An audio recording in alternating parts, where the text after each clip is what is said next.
Welcome back to another episode of Day One Radio right here on Live Hip Hop Daily. I'm Maurice Garland in the building with my man BP. What's going on, man? Ain't nothing, man. It's been a good week so far, man. Can't complain at all. One of my close homies hit me today, told me he got a job.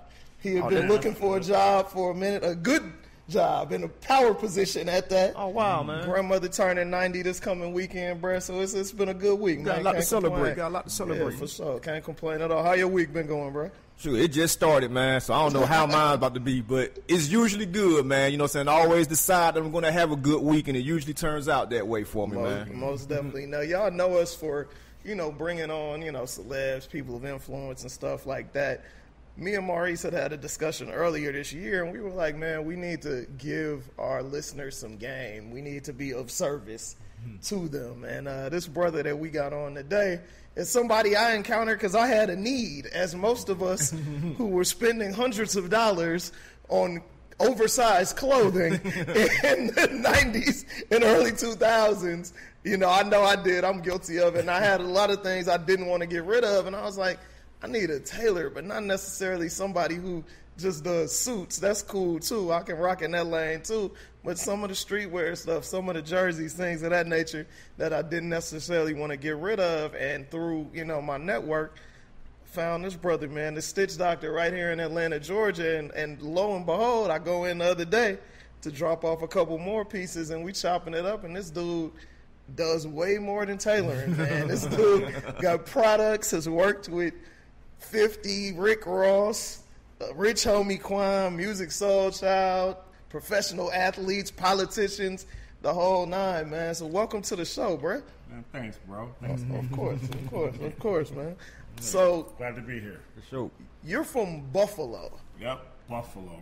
Now, I know my man Dorian Forbes, director extraordinaire from Buffalo. Dorian? That's my guy. Oh, you shook now. You got me shook right now. Him, and Rick James, the only people I know from Buffalo. No, the new guys on Conway.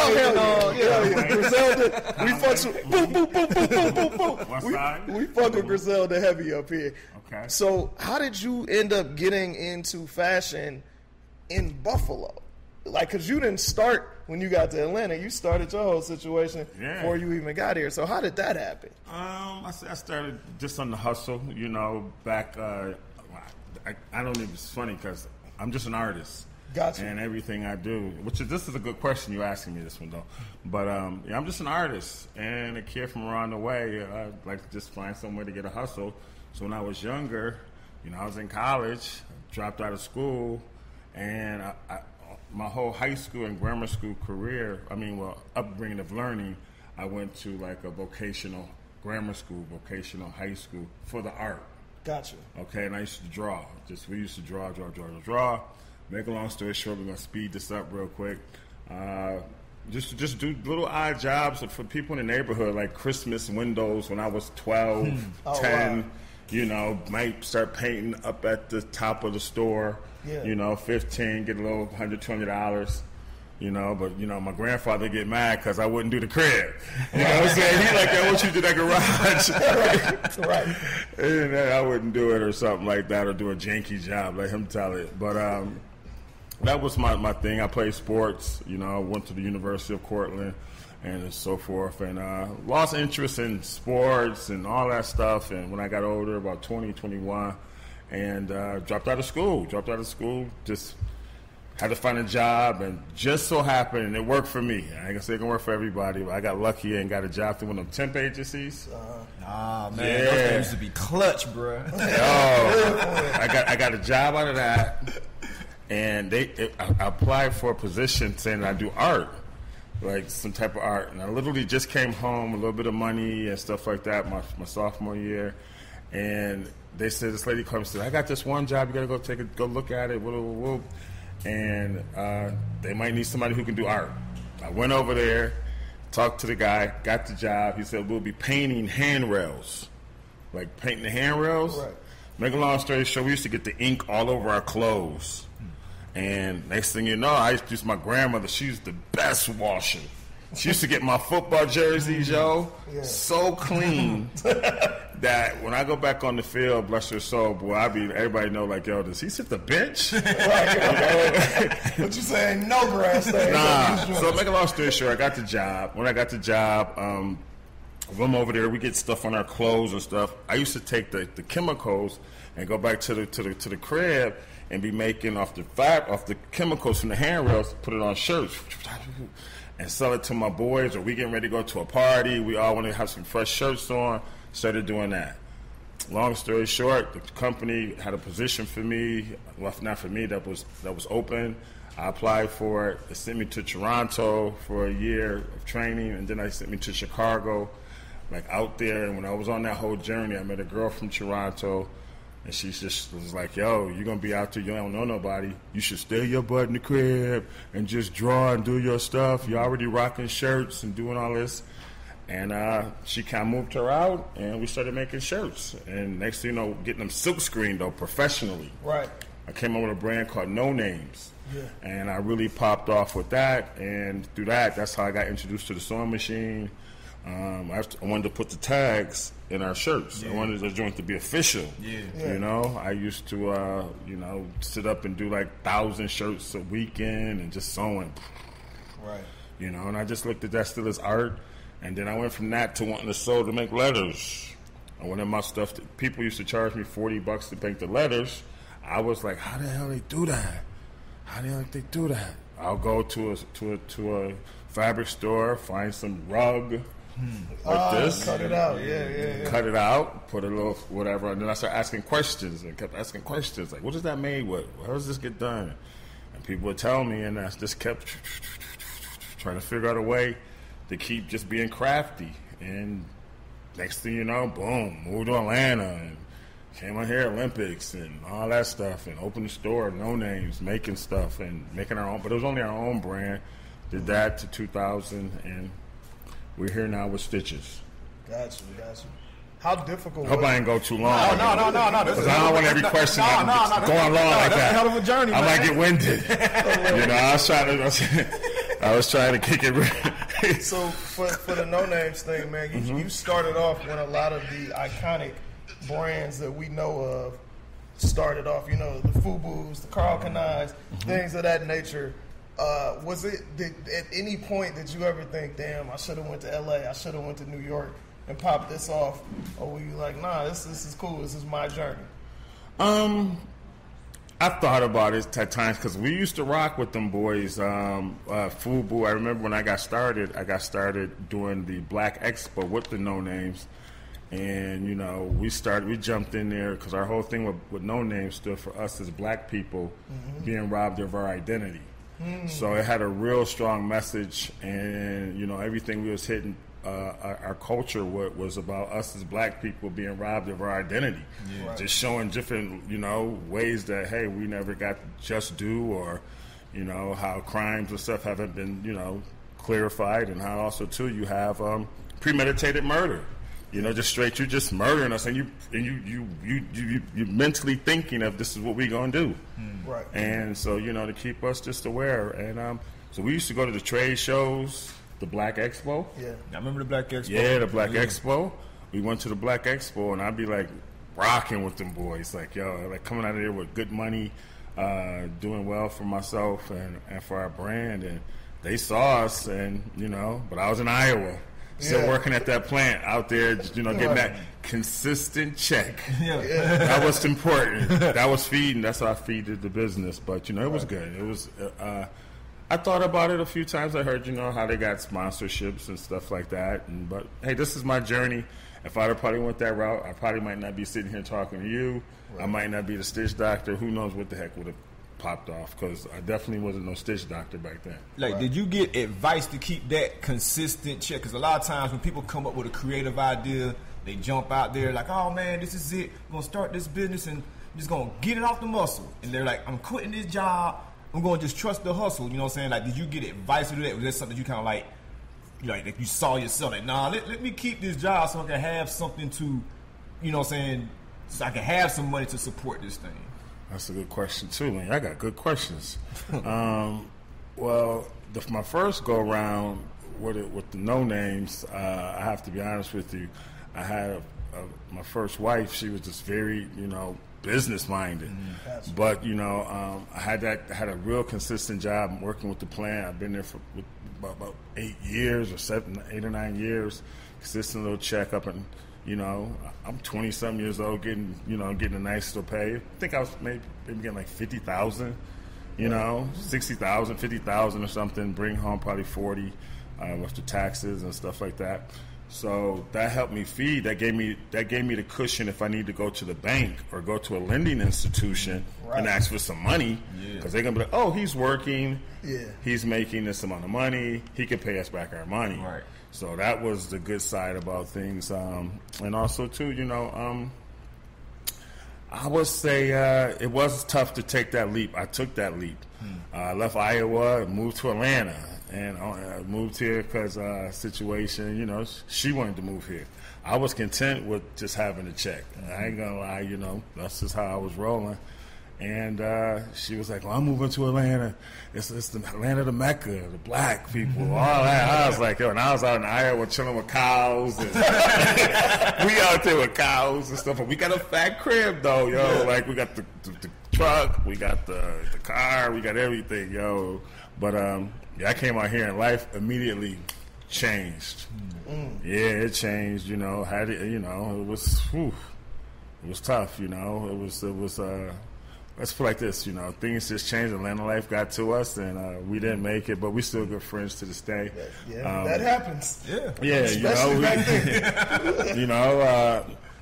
I just going through some stressful times, in our situation. It was crazy. I was downtown driving. I think I was just down, just driving. I had access to I had the T-shirts and all that in the car, and I made a turn and I got stuck in traffic. And I looked over, saw a sign. This is a true story, and it said for rent, and that was the NoNames store. I called the dude like, yo, let me get this spot real quick, because she was like, why don't you call another escalator company? Why don't you try? And I tried it. Nobody down here was picking me up like, yo, we want you to work for us. So where was the store at? I'm curious, man. Like, where? On Poplar Street. Wow. All right. Yeah, right across from the street from Georgia State. Okay. So, we did pretty decent over there. It was a struggle because it was an alley, and it was, but it was NoNames. Yeah, I mean, Poplar Street is still an alley. You know what I'm saying? Yeah, it was in the alley. That's where I started at. I started in the alley in Atlanta. I'm kind of OG. That's when we had. I think the biggest thing I had Crisscross come through. I was like, yo, Ludacris. I remember one time he came in. He wasn't Luda. He was Chris Love. Yeah. Him and what's his manager's name? Shaka Zulu. They was downstairs talking about a deal for the Olympics, trying to get the whole, because people was getting blocks, trying to throw block parties. Everybody was coming up with these crazy big ideas. That's what I love about us as people, man. We could come up with some brilliant ideas. Like, it was crazy. So, it was good times. So how did the whole rebranding of the brand and rebranding of yourself come about? I would say that came about after just going through. We closed the store. We did like 5 years over there. Changed. Next thing you know, a club opened down the street. Right. Karma. Okay. And they said these little wild parties down there with this guy from England named Pablo. And Pablo heard about my store, and he just moved on the block. And it's so funny because I've been on the street for 5 years. Nobody's on the street. Right. From Peachtree Street all the way down to Cone Street, there's nobody but on the street that's like doing anything, that's like kicking it, like, yo, like. And next thing you know, this guy pops off on our street named Pablo from England. He was cool. He had this party called The Mark and all this stuff. And I remember The Mark. He was cool. He when he met me, he was like, I had to find out who was this guy named Tony from NoNames on this street. Because every time I say I'm on Poplar Street, everybody would say, oh, you near Tony? You near NoNames? And next thing you know, he was like, I'm giving you an exclusive pass into our party. Okay. And when he said that, like maybe a month later, the store closed, and I became a promoter. With Pablo. Yo, he turned me on to another angle of trying to just market, you know, and find stuff and do stuff. And man, when I got into that life, I was like, whoa! I just kind of literally stopped doing the clothing brand and started doing like, you know, one-on-one pieces for him when he having his little events with like maybe Jamie Foxx or something like that. Right. Or if somebody's gonna have something, they might be like, oh, anything that had to do with fashion, Pablo gonna be like, talk to Tony. So Tony, NoNames, and that's why I just kept doing that. And I was working in my basement, and through that, my boys would come over to the crib, and they be like, used to be like, oh, man, you're a doctor, just like a lab. That's what it was called. Yeah, it was the lab in the basement. We used to be in the lab, right. You know, getting nice, doing us, you know, having a good time. And I'm in there sewing, doing all the stuff for K.R.I.T, Soul Fusion. We used to do Funk Jazz Cafe, doing stuff for Jason. Classic parties, man. Yeah, these are classic parties. But I'm doing the stuff for all the hosts. Right. And the DJs. DJ Kemet, Marco, and all these boys would call me like, yo, I need a custom piece. Come on, Tone, give me a custom piece. So I started making them custom no-name pieces. But what I realized is that you'll be more excited about wearing a custom no-names piece, but you'll be even more excited if it had your name on it. You know, Hip Hop Daily. You'll be like, yo, where are you gonna bust us out one like that? Yeah. Or I might come and surprise you and be like, yo. You'd be like, yo. I'd be like, yeah. Then, you know, it just started going from there. And we went from the lab, and my boys used to be like, oh, we down here with the doctor, da-da-da-da. And then somebody threw Stich on there, and it was Stich Doctor. And we were still in the lab. And next thing you know, I was like, man, I got to get out of this lab, man. I got to get a gate. Yeah. I had to get a gate, and I was like, man, I looked all over Atlanta, couldn't find no place. I ended up in Little 5 Points. So I went to Little 5 Points, went over there, and was over there for about maybe a year.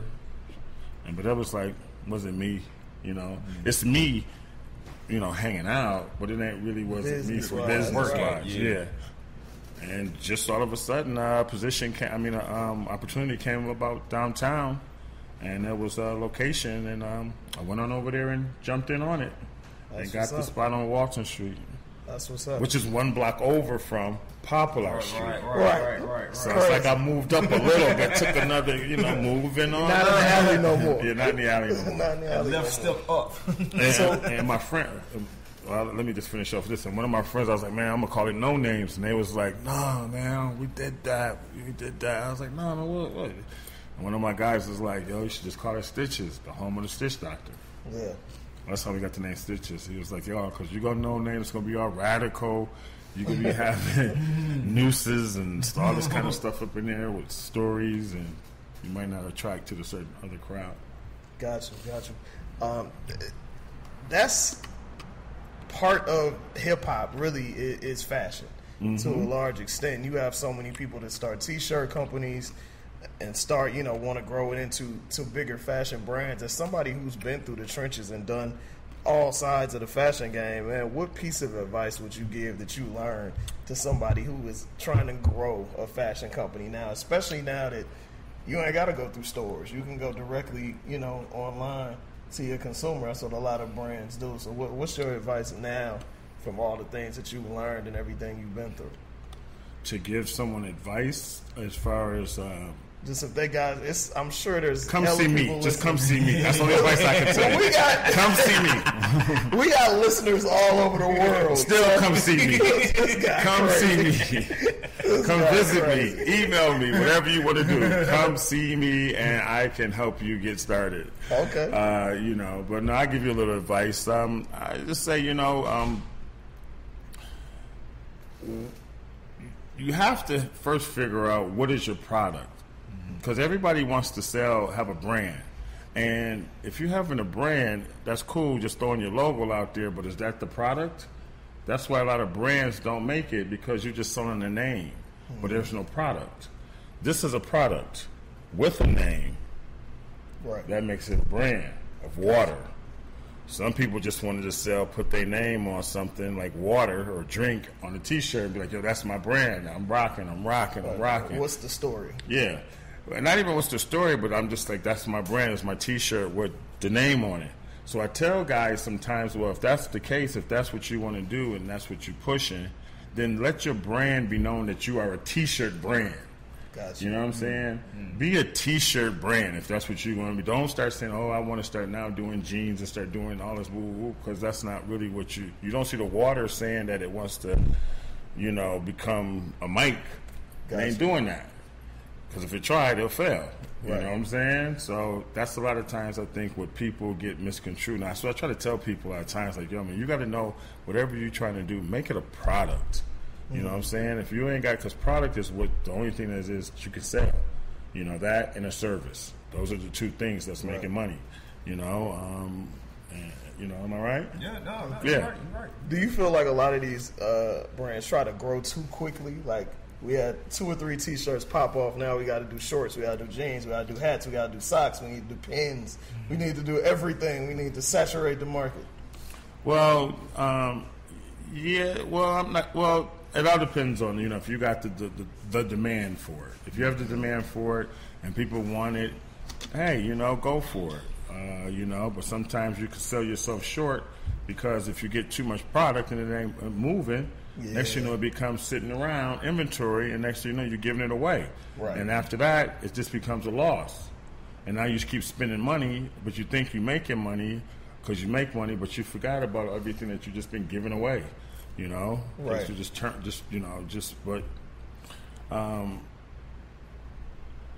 Yeah, that's what I have to say about that. I think people are just like giving away just sometimes the product in a way like they're oversaturating themselves. Gotcha. They're just oversaturating themselves, just trying to go too far. Gotcha. Like, what I'm saying? Right now, like, you're doing both. Like, you're doing a product and a service because, you're out here making, you're still making custom pieces for folks. Mm-hmm. I took a look at some of your stuff, man. I want to know this. The piece that stuck out to me the most, I saw a suit that you did for Waka Flocka for the Players Ball. Oh, wow. And it was cold. It was cold. Okay. I think he's probably one of 5 people that could have pulled that off. You know what I'm saying? So my question is, like, what are the conversations like, when those kind of pieces come about? Is the person coming to you with a vision, or you coming to them with a vision, or y'all meeting halfway? Like I'm curious, how, what I'm describing, if you can describe the outfit to the listeners out there that don't have the picture in front of them, tell them what outfit I'm talking about. So that was an interesting situation too, because I get a call maybe 3 days in advance or something, 2 days or 3 days in advance. Like, yo, Stich, I need a suit for the Players Ball. Okay. Well, it got to be red and it got to be this or that, something such and such. And then Tammy's telling him and telling me, and we're all talking, trying to come up with this idea. And I'm like, what? He got to match your dress. And they got this certain look. That's one day we're just discussing and just talking, just going over some stuff. And then the next day or 2 days later, it's the Players Ball. He's like, yo, I need this Stitch. I need it. Ooh. I had to go out buy fabric, get stuff together. And I showed them some mad pictures. Boom, that's it. Everybody was like, that's it. Okay, I'll buy it. And I go to the shop. Boom, it bust butt. Got to stay up maybe a day, rocking, trying to get on it. They came by, tried it on. Okay, fit. Ooh. He stayed there at the shop until that thing was done. That's what was funny. I was like, yo, dude, you can go and come back. It's like, nah, Tammy. It was like, no, we staying on this one. You ain't going to have us here all night. And it was so funny because I go to park my car. I give him my parking spot. I come back. I think he was in there helping a customer or something. Oh, that's hilarious. And I was like, yo.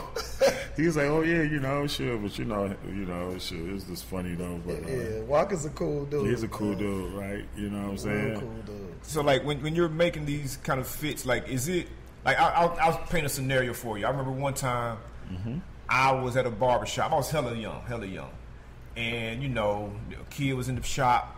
Mom was like, yeah, give him, and I'm not lying when I say this, I want you to fade it on the side, but leave a shag and have a tail coming out in the back and then give him a part. And the barber was like, nah, I ain't doing no ugly shit like that, because then he gonna go to school, and folks gonna be like, who cut your hair? And they gonna say, I did it, and now my name messed up. You know what I'm saying? Like, as a designer, like, do you run into those situations too, where somebody's like, bro, I know something crazy. I want you to put the pink and the yellow in here with the turquoise, and then throw a bird on there? Like, do you ever have to be like, nah, cause folks gonna say who did that? Never. I never think that. I mean, because I've learned a long time ago when we used to work on some stuff with Future and the Free Band Gang with a friend, a guy we used to work with called Rich Lavish. And Rich Lavish, we used to help do all of their behind the scenes, like sewing and all their clothes we used to do. It was a good time back to. They came with some crazy stuff, man. And I used to be like, yo. But he's from the South Side. Yeah. And it's funny, I was like, man, I ain't right. I don't know. Y'all boys out here in the South, y'all got to be matchy and all this. Red, got to match the red, the blue, the black. I was like, dude, purple. But now, that whole Atlanta wave, if it's the South Side, West Side, I don't know what it is. You know, I rock with them, though, but, you know, they got some wild stuff going on, man. Peacocks on coats and all kind of crazy stuff. And, you know, I just be like, all right, that's what you want. Yo, that's what you want. Like my guy, Big A, you know, Big A, he's a promoter. Yeah, he throws parties and stuff for Rick Ross and all those for over at Mansion. He likes some wild stuff. He be fresh though. I do all of the stuff to keep him fresh. Okay, let's just put it like that. Fresh. Yeah. I worked with him like years ago on some music stuff. Yeah, a long time ago. Yeah, I do all of his stuff to make a big guy look good. Yeah, you know? man, he be fresh. He definitely be fresh. I'll give him that for sure. You know? So for you, what is the wildest request, whether it been the actual clothing or we have 15 minutes until this show, we need you to make us this outfit? What's been the craziest request you have got? I mean, we did a lot because we worked on film too. Gotcha. So I work on movies. But the wildest thing, I mean, it's like so many. It's like, ooh. Or the most recent wild. Let's see, wildest thing. Let me think. Oh, well, I got this guy. He went to prison, and I got two things. I'll tell you two of them. Right. I got one. Was this guy? He's going to prison, and he knew he was going to prison, and so he was like, "Yo." I said, "Well, when you leaving, man?" I said, "You know, you're supposed to be going to prison. You're supposed to have been gone by now, you know." He was like, "Nah, man. You know, I want to make sure when I come out, I gotta have the hottest shit on the street maybe 2 years from now." He said, "I need you to think futuristic, so come on, let's go." And I was like, "What?" And he was like, "Yo, we went, got some crazy shit. I made the shit for him. That shit is bananas. And when he come out, if we on that wave, I'm gonna be tripping." But I mean, it's fly though. It's fly. We stretched the limit a little bit, you know. That one's kind of wild. That one was wild.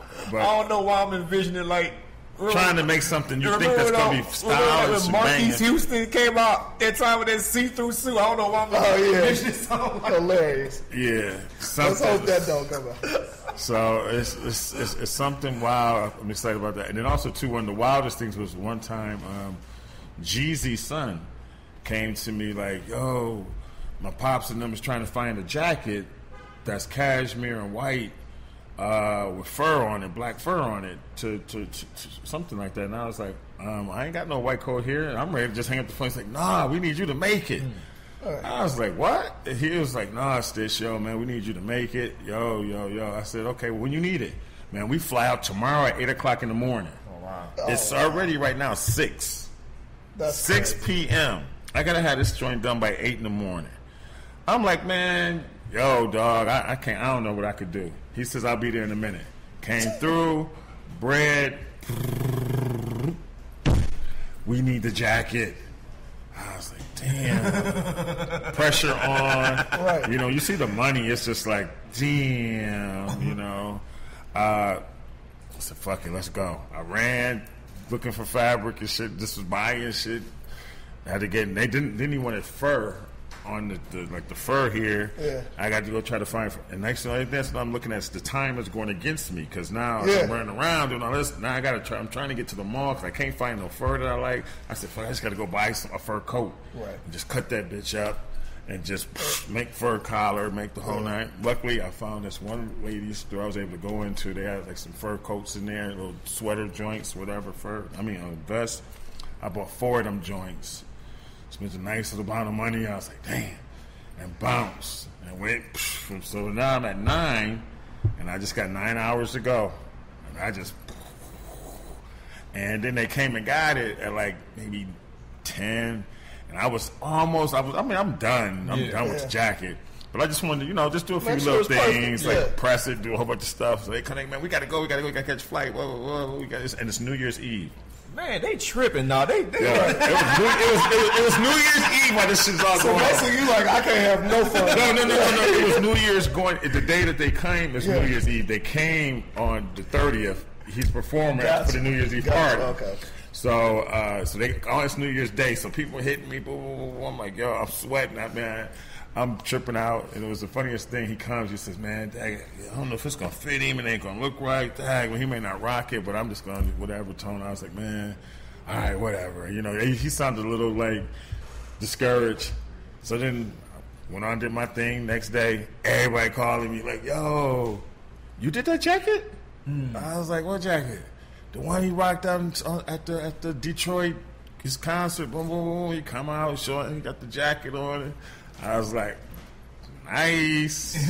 So you get crazy stuff. It's like I said. Even the time when I told you Rick Ross and them people came through, I thought I was about to get robbed. Yeah.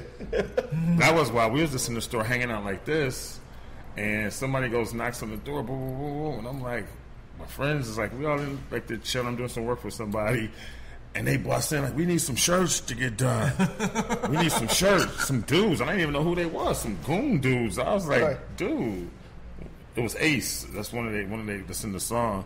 And I was like, dude, we was like, I said, yo, man, I need to get some shirts. And I'm like, this is like 10 o'clock at night. Right. They come in talking about some shirts. They like, yo, like, man. I was like, yo, dude, we ain't making no shirts. Nah, man, I heard y'all make shirts, man. I'm like, yo, he says, yo, I need you to make some shirts for Rick Ross and all of us, man. Me and Chains and all of us tomorrow, man. I was like, dude, man. So I just kind of felt uncomfortable. So I was like, yo, I just told my people, yo, we got to go. We're closing. Let's move to the door. And he was like, dude. And I go outside, I see the little Sprinter. Gotcha. I seen the Sprinter. I was like, okay, maybe this could be true. You know what I'm saying? And I was like, yo, but my heart was like, boom, boom, boom, boom. Because, you never know how cats may try you. Right. You know what I'm saying? Definitely. So, I was like, yo, did their little project for them, knock that out. Yeah. So, you just got to be creative. And they wanted some wild stuff. I'm with a little video, so it's all in fun, It's all in fun. It's like at this point we know that you have like a brand name. You are the Stich Doctor or Stich. It's like, what is a professional term for it? Because like, are people coming up to you like, "Hey man, I heard you. I'm looking for a seamstress." You know what I'm saying? Now they say OG. They say hey. Okay. They say hey OG. Gotcha. Now you thought I was still young. I still think I'm young. I'll be like, yo, man. But is there a way for people that anything that you do, whether it be a certain stitch or a logo or something that identifies your work on the custom pieces you do? Yeah, I put our logo on. Got it on this. Oh, you got here the cross. Yeah. Okay. Yeah. Gotcha. You see the cross with the sewing machine in it. That's one, and then we have a Swerve script logo that says Stich Doctor. Okay. As well. Yeah, because I'm sure, people not going to automatically know unless they're really looking. As a creative and somebody that, like you said, an OG in the game, how does it feel to see high fashion finally recognize what y'all have been doing in the streets and for artists and for influencers for years, i.e. the whole Dapper Dan situation with him finally getting recognized? How does it feel for you to see that? That's big. Dapper Dan's older than me, so I ain't got to that point yet. I look up to him. He's great inspiration to me. Reese Malone, great inspiration. K.R.I.T. Mark Echo, all those guys. I literally spoke. We talked, had conversations, but they don't really do custom. They just do like a brand, but they still are seamstresses and tailors and all that stuff too. But I think it's good, like seeing what Off-White is doing and how everything is like going good with the whole fashion industry. Everybody's on the urban, but this has been us anyways.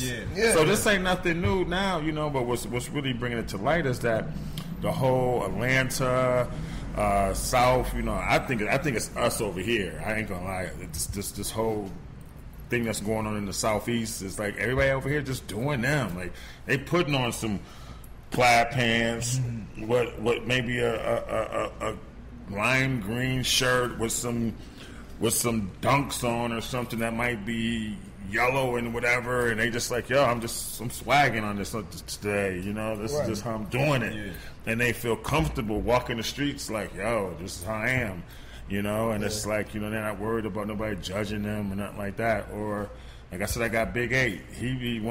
I made him a big old pink sequence coat, and I was like, dude, it's big, it's banging. But he bought some pink shoes to match. Of course, some shoes that some Bajellos or some Bajellos.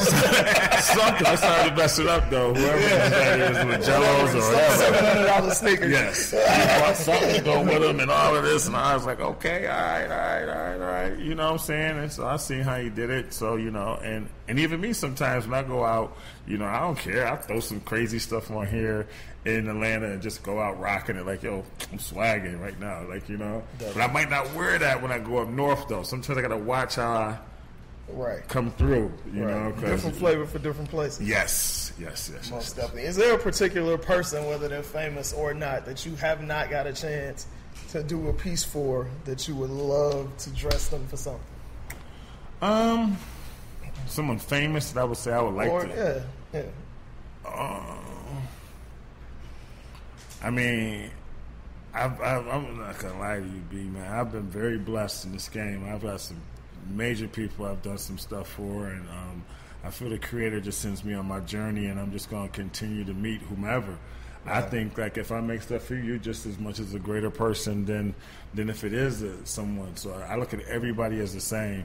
Opportunity, like, I don't really trip out on, we just throw out names just because that's what the public is familiar with. Right. But I get excited just like, if it would have been somebody else, with a customer that came and said, here goes, it's the money, and I could do it, I'll stay up all night trying to get them that satisfaction. So I really don't, that's kind of hard for me in that play.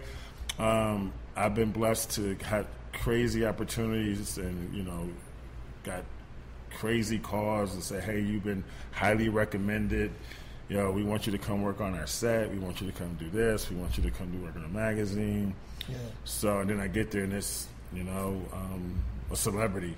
So I don't really, I can't think of nobody who would probably be like, unless they be like, you know what, I want you to be my stylist. Now that's a different story. Gotcha. Now, if you ask me if somebody I like to style and say like, I want you to be my stylist, not just make me one piece. I need you to rock with me for like a year. Let's see how you can give me flavor. And if he says that, I'll be like, that might be somebody like maybe Lenny Kravitz or something like that, or somebody whose imagination is open, or. Okay. That's somebody I'm looking for that now too. Like, just to style, just basically be a stylist. But everybody thinks that somewhat I'm kind of like just a seamstress or a tailor. So Gotcha. Before we go, we got to talk about your latest venture. Okay. The Tote Carry. The Tote Carry bags. Bag line. That's, not a lot of cats go into the accessories lane, man. What pushed you there? And the stuff is fly, man. Thank you. It's a nice look. Thank you. What pushed me to the Tote and Carry? Well, basically, I was working with. I was making my own bags. About 2-3 years ago, I was just making bags, just making bags, and before anybody even got on the wave of doing bags. And what happened was, I had a friend of mine's. Well, one of my business partners, he happened to come in town, and he was I was trying to link him up to do a job for 50 cents in the effing vodka. Mm-hmm. So I was trying to get him to do the hats overseas for the 50 cents brand effing vodka. So in the process of trying to do that, I could never. He wanted to get the manufacturing deal. I couldn't directly get him a deal, but he was like, "Oh, maybe I can get a chance to get close to him at an event."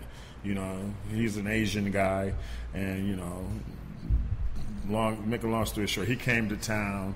He had done stuff for like 2 Chainz and the manufacturing and stuff like that, and some other people. And he came and got with me, and just so happened we come over here. He's like, "I want to go to see 2 Chainz," and we come over here to go see Chainz. They wouldn't let him in or something to some party that they had at the little restaurant or something. Right, Escobar, yeah. But I didn't know that. So I go over there and try to see where he at. I go in the inside. Right. And he's on the outside. And he's like, where the hell is this boy at? You know, he outside looking stupid. So I come outside, I'm seeing you. Yo, what up, Tom? Hey, what up, Stich? You know, Atlanta's a small community, so everybody's saying what up to everybody. Right. He's like, dude, you know everybody around here. Mm-hmm. And in the process of that, trying to get them to do the hats, he sees that I know people here in Atlanta, and he was like, man, that's maybe what Atlanta might need. Is a breakout designer, a real true designer. Why don't you, man, just break out and do your own thing, dude? I was like, no, I did that with the NoNames. I'm just kind of chill. I like what I'm doing. He was like, okay, all right, cool. So in the process, we go to the store. And we go to the store, he sees the bags. Once he saw the bags, he was like, that's it, fuck that going to do the hat stuff. I want to do these bags with you. Whatever name you want to come up with, however you want to design it, I'm willing to help, you know, manufacture it for you. You know, how much you selling one bag for? I was selling one bag back then of my own Stich Doctor bags for like $300, $400. Mm-hmm. But it would take me like maybe 4 days to make one bag, right. You know, because I'm custom. I'm really getting it on it like that. He was like, yo, we'll just get a brand and, you know, we could maybe get that price down to half of that. And woo. I went over to China, experienced that, went over to Taiwan and all that stuff, bought the fabric. We went and they put me in heaven, like, as far as fabric, dude. Yeah. It was crazy. Right. Because to be here and go to a fabric store, and you go to a whole city, it's the fabric. Right. You know, it was crazy, man. It was like the whole city was fabric. I'm literally like from here to everywhere you go, it's fabric. Trinkets and zippers and buttons and this and that. Ooh. Then you got sewers and all this stuff, and it made me go off, man. I went off.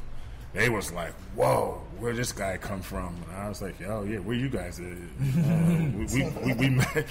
And that's how I came up with that product, man. And I named it Tote Carry. You know, thought real diligent about what the name should be. Came up with the name, and, you know. And I also, too, have another division that's going to be coming after that. So I have the Tote Carry bags, but I'm having another bag series coming. And another brand just called Anthony Dennis. Okay. You know, it's going to be like a little bit more just exclusive. Yeah. Yeah, so, okay. You know. Yeah. So how can people get in touch with you, man? How can they support and get your products and whatnot? They can reach me online, DM me or whatever on Instagram or Facebook, or they can email me, or they can go to the Tote Carry website. You got to tell them all that. I know, don't worry, I'm going to get to it. I'm just giving them all the options. you know we have to give them the, you know. Of course, they can reach me at The Real Stich Doctor. That's on IG, The Real Stich Doctor. Or you can reach me at Stich's Design Studio online as well. That's our IG. And our Twitter. Also, too, is Stich's ATL. Or you can reach me via email. Just send me an email if you want to stichesatl@yahoo.com. Or you can send it to me also, too, at Stich's Design Studio 43 @gmail.com. And if you're interested in the Tote Carry, you can go directly to our Tote Carry website page and send me an email directly in the Tote Carry at www.totecarry.com. For sure. Most definitely, man. We appreciate you coming through. I appreciate man. you, This is a man. great talk. Thank you. Well, hopefully y'all got some game out of this. Yeah. Y'all aspiring designers and manufacturers and whatnot. Yeah, I hope I was able to help out. We appreciate y'all listening. Appreciate y'all watching. Make sure that you subscribe, rate, and review wherever you get your podcast. And make sure you watch all the other shows on Live Hip Hop Daily as well. We'll see y'all next week with another dope show. Peace.